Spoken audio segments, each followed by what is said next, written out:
तुमचं आमचं सेम असतं मालिकेच्या शुक्रवार म्हणजेच 4 सप्टेंबरच्या भागात गौरी आपल्या आईला सांगते की ईशान देशमुखने सेलिब्रिटी गेस्ट म्हणून विद्यार्थ्यांसमोर अगदी सुंदररित्या लेक्चर दिलेलं आहे. अमेरिकन सेंटरहून परतताच गौरी एका कॉफी शॉपमध्ये शैलूला भेटून ईशानच्या मानसिक आजाराविषयी कुठेही चर्चा न करण्याचं सांगते.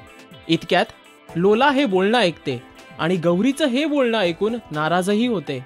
क्लिनिकमध्ये गौरी आपल्या मॅडमना ईशानविषयी सांगायला सुरुवात करते आणि त्याच्या आजाराविषयी बोलणार तितक्यात क्लिनिकमध्ये आधीच हजर असलेला ईशान गौरी समोर येऊन आपल्याला काहीच झालं नसल्याचं सांगतो आणि आपण एका भूमिकेसाठी हा खटाटोप सुरू केल्याचं स्पष्ट करतो. तसंच मित्रांना देखील खऱ्या स्थितीची कल्पना करून देतो. तुमचं आमचं सेम असतं प्रोग्रामचे लेटेस्ट एपिसोड अपडेट्स जाणून घेण्यासाठी पाहत राहा राजश्री मराठी.